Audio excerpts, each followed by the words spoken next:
Welcome back to BCN news. Super 6 హామీల అమలు మొదలైందని మంత్రి ఆనం రామనారాయణ రెడ్డి తెలియజేశారు. ఏప్రిల్ నెలలో ఫీజు రియంబర్స్మెంట్, తల్లికి వందనం పథకం ప్రారంభిస్తామని అన్నారు. రైతు భరోసా మొదటి విడత డబ్బులు కూడా ఏప్రిల్ నెలలోనే జమ చేస్తామని తెలియజేశారు. మన ప్రభుత్వం వచ్చిన ఈ 6 మాసాల్లో అక్కడక్కడ కొన్ని పార్టీ కార్యక్రమాలు చేస్తూ ఇప్పటి వరకు మనం మన పార్టీని పటిష్టం చేసుకోవడంలో కార్యక్రమాల్లో ముందుకు వెళ్ళాం. ఇక ఈ రోజు నుంచి నియోజకవర్గంలో అభివృద్ధి కార్యక్రమాలు ఎలా చేయాలి, ఏమి చేయాలి, ఏ విధంగా చేస్తూ ఉంటామనేటువంటి దాని మీద రాష్ట్ర ప్రభుత్వంలో గౌరవనీయులైనటువంటి మన ముఖ్యమంత్రి గారు శ్రీ నారా చంద్రబాబు నాయుడు గారు, అలాగే కూటమి నాయకులు ఉప ముఖ్యమంత్రి శ్రీ పవన్ కళ్యాణ్ గారు, భారత ప్రధాని శ్రీ నరేంద్ర మోడీ గారు, వీరందరి ఆశీస్సులతో నెల్లూరు జిల్లాలో అభివృద్ధి కార్యక్రమాలను ప్రారంభిస్తున్నారు. మరి రేపు మార్చి ఏప్రిల్ మాసం కంతా మరొక 2 కొత్త పథకాలని అమల్లోకి తీసుకుపోతున్నాం. మీ అందరికీ తెలుసు, సూపర్ 6 అనే కార్యక్రమం పెట్టి ఈ 6 కార్యక్రమాలు మేము నెరవేరుస్తామని చెప్పి మీకు చెప్పడం జరిగింది. పెన్షన్ల విషయంలో నెరవేర్చాం. గ్యాస్ సిలిండర్లు ఇస్తామన్నాం, మహిళలకి సంవత్సరానికి 3, అది ప్రారంభించాం, ఇస్తూ ఉన్నాం. రేపు మరొక 2 మొదలు పెట్టబోతున్నాం ఏప్రిల్ మాసంలో. దానిలో మొదటిది విద్యార్థులకి విద్యార్థి రీఎంబర్స్మెంట్ పథకం. విద్యార్థులకి ఇవ్వాల్సినటువంటి డబ్బు, ఫీజులు కాలేజీలకి చెల్లించడమే కాదు, తల్లికి వందనం పేరుతో నిధులు విడుదల చేస్తాము. మరి సంవత్సరం ప్రారంభమయ్యేటప్పుడే ఆ పిల్లలకి భవిష్యత్తు కోసం యూనిఫామ్స్, పుస్తకాలు అన్నిటితో పాటు తల్లికి వందనంకి ఇచ్చే పెన్షన్ కూడా విడుదల చేస్తాం. కాలేజీలకు కట్టాల్సిన ఫీజులు కడతాం. అలాగే రైతాంగానికి 20,000 ఇస్తామన్నాం ఒక్కొక్క రైతుకి. ఈ 20,000 రూపాయలు 10,000 రాష్ట్ర ప్రభుత్వం, 10,000 కేంద్ర ప్రభుత్వం. 2 విడతలుగా కేంద్ర ప్రభుత్వం ఇస్తుంది. కేంద్ర ప్రభుత్వం ఎంత ఇస్తే అంత రాష్ట్ర ప్రభుత్వం కూడా కలిపి బహుశా ఏప్రిల్ మాసంలో, మార్చి ఆఖరిలోనో ఏప్రిల్లోనో రైతు భరోసా కింద మొదటి విడత రిలీజ్ అవుతుంది. ఆ డబ్బు కూడా మీకు ఇవ్వడం జరుగుతుందని చెప్పి కేంద్ర రాష్ట్ర ప్రభుత్వాలు సమన్వయంతో పనిచేస్తుంది కాబట్టి ఒకేసారి ఆ డబ్బులు ఇవ్వడం జరుగుతుంది. భారత రాజ్యాంగ నిర్మాత డాక్టర్ బిఆర్ అంబేద్కర్ పట్ల అనుచిత వ్యాఖ్యలు చేసిన కేంద్ర హోంమంత్రి అమిత్ షాను బర్తరఫ్ చేసి బహిరంగంగా క్షమాపణలు చెప్పాలని కాంగ్రెస్ పార్టీ నేతలు బండి జకరయ్య, సత్తార్లు డిమాండ్ చేశారు. కడపలో వారు మీడియాతో మాట్లాడుతూ అంబేద్కర్ అందరివాడని, ఆయన్ను ఎవరైనా కించపరిచే విధంగా వ్యాఖ్యలు చేస్తే వారికి పుట్టగతులు లేకుండా చేస్తామని హెచ్చరించారు. అంబేద్కర్ రాసిన రాజ్యాంగం ద్వారానే అమిత్ షా కేంద్ర మంత్రి అయ్యారని అన్నారు.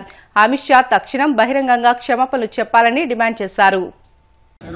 ఆదేశాల మేరకు డిస్ట్రిక్ట్ ప్రెసిడెంట్ విజయజ్యోతి గారి ఆదేశాల మేరకు ఈరోజు ఆర్టీసీ బస్టాండ్ కానీ, మార్కెట్లు కానీ మా యొక్క కాంగ్రెస్ క్యాడర్ అంతా ఈ యొక్క ఎందుకంటే గత డిసెంబరు 17వ తేదీ నిండు పార్లమెంటులో దేవాలయంలో అమిత్ షా గారు అనుచిత వ్యాఖ్యలు చేశారు కాబట్టి అంబేద్కర్ గారి పైన, దానిపైన కాంగ్రెస్ పార్టీ, ఎందుకంటే అంబేద్కర్ గారు అందరి వాడు, మావాడు కాబట్టి మా పార్టీ వాడు, బాబుజీ మా పార్టీ, అందరూ కూడా మా పార్టీలో ఎంతో పనిచేసి కాంగ్రెస్ పార్టీ దూరకుండా ప్రజలకు ఎంతో మేలు చేశారు. ఈరోజు శాశ్వతమైన నిర్మాణాలు, శాశ్వతమైన కట్టడాలు, శాశ్వతమైన కూడా కాంగ్రెస్ పార్టీ చేసింది. మరి ఈరోజు పరిస్థితులు చూస్తే అంబేద్కర్ గారిని ఆ రోజు పార్లమెంటులో పదే అంబేద్కర్ని కొలుచుకుంటే ఏమొస్తుంది, దేవునికి జపం చేసుకుంటే మంచిగా వస్తుంది, ఏం రామునో శివునో ఎవరినో ఒకటి చేసుకోండి మంచిది అవుతుంది, కానీ అంబేద్కర్ని చేసుకోవడం మంచిది కాదని చెప్పి అనుచిత వాక్యాలు ఆ యొక్క అమిత్ షా గారు చెప్పారు. వెంటనే దానిపైన అవమానపరిచారు కాబట్టి కాంగ్రెస్ పార్టీ వెంటనే రివర్స్ అయింది. ఈరోజు వరకు ఎన్నో కార్యక్రమాలు చేస్తున్నాం. ఈరోజు బస్టాండ్లో ప్రతి మనిషికి, భారతదేశంలో ప్రతి ఒక్కరికి తెలియాలని చెప్పేసి కాంగ్రెస్ పార్టీ తీసుకున్న నిర్ణయాన్ని కాంగ్రెస్ కార్యకర్తలు, కాంగ్రెస్ శ్రేణులు కలిసి ప్రతి ఒక్క చోట బస్సులోనేమి, బస్టాండ్లలోనేమి, మార్కెట్లేమి, ప్రతి జనం ఉండే చోట ప్రతి ఒక్కరి నోటీసుకు తీసుకోవాలనే ఉద్దేశంతో కాంగ్రెస్ పార్టీ పనిచేస్తుంది. ఈ మనవాదులు దళితులకు భూమిపైన హక్కు కానీ, ఆస్తి హక్కు కానీ ఇట్లాంటివన్నీ ఏమీ లేకుండా పైన అంటరానితనము ఇట్లాంటివన్నీ ఆపాదించినారు. అయితే స్వాతంత్రం వచ్చినాక ఈ దేశానికి అంబేద్కర్ గారు ఆధ్వర్యంలో నిర్మించిన రాజ్యాంగం వల్ల పేద దళిత వర్గాలకు, మైనారిటీ వర్గాలకు చాలా ఉపయోగం ఏర్పడింది. అటువంటి అంబేద్కర్ను పార్లమెంటులో అమిత్ షా ఈ దేశ హోంమంత్రి అవహేళనగా మాట్లాడటం అనేది చాలా బాధాకరం.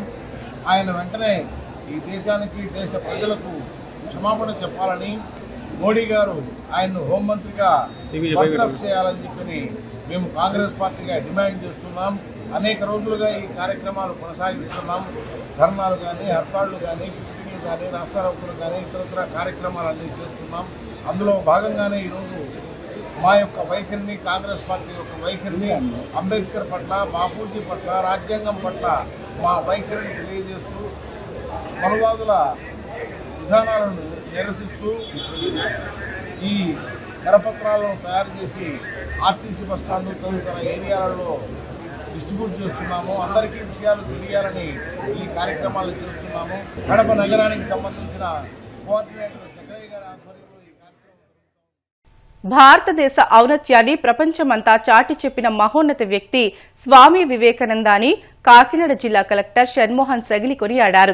ఆదివారం స్వామి వివేకానంద జయంతిని పురస్కరించుకుని రామకృష్ణ మిషన్ జిల్లా యోజన సంక్షేమ శాఖ సంయుక్త ఆధ్వర్యంలో కాకినాడ వివేకానంద పార్కులో ఎమ్మెల్సీ కర్రి పద్మశ్రీ, జిల్లా కలెక్టర్ షణ్మోహన్ ఇతర అధికారులతో కలిసి ఆయన విగ్రహానికి పూల మాలలు వేసి ఘనంగా నివాళులు అర్పించారు.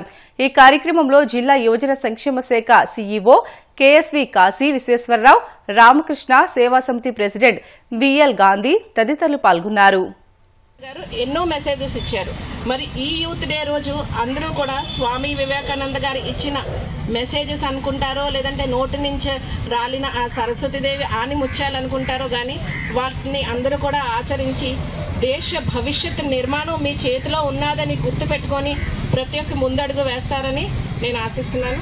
అలాగే ఇంతటి మంచి కార్యక్రమాన్ని రూపొందించిన శ్రీ రామకృష్ణ సేవా సమితి గాంధీ గారు ప్రెసిడెంట్ గారు, రామకృష్ణ గారు వైస్ ప్రెసిడెంట్ గారు, సతీష్ సెక్రటరీ గారు, శర్మ గారు కరెస్పాండెంట్ గారు, రామకృష్ణ గారు జాయింట్ సెక్రటరీ గారు, నెక్స్ట్ వీరబాబ్జీ, సుభద్ర గారు, కొండలరావు గారు, జనార్దన్ గారు, ఈఓ కాశీ గారు, అలాగే ఇతర ఆర్గనైజేషన్స్ ఎవరెవరైతే అందరూ కూడా ఈ కార్యక్రమాన్ని సఫలీకృతం చేశారో వాళ్ళందరికీ కూడా కృతజ్ఞతలు తెలియజేస్తున్నాను. అందరికీ కూడా స్వామి వివేకానంద గారి బ్లెస్సింగ్స్ ఉండాలని కోరుకుంటూ ధన్యవాదాలు తెలియజేస్తున్నాను. Thank you.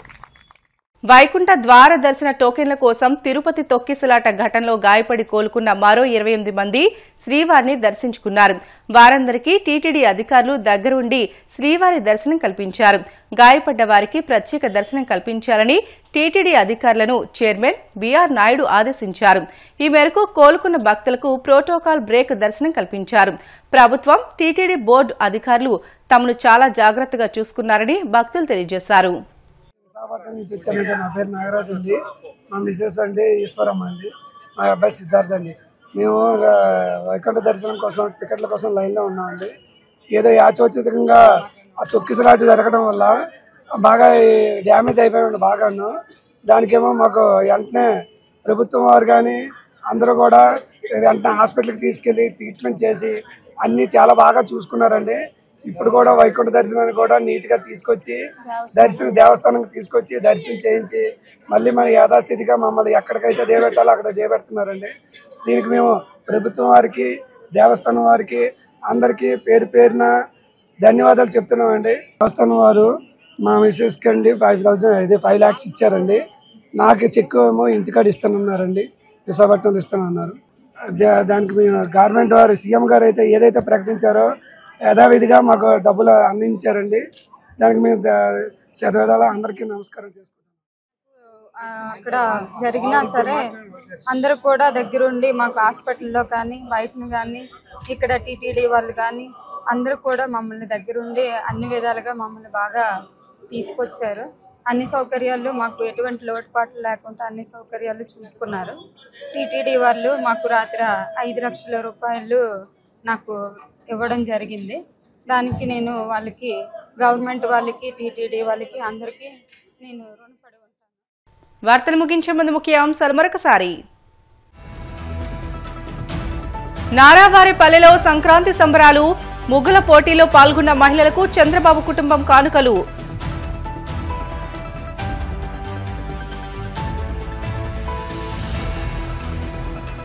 అబ్బురపరుస్తున్న ఎన్టీఆర్ విగ్రహం. తెనాలిలోని కాటూరి ఆర్ట్ గ్యాలరీలో ఐరన్ స్క్రాప్ తో తయారు చేసిన విగ్రహాన్ని ఆవిష్కరించిన మాజీ మంత్రి ఆలపాటి.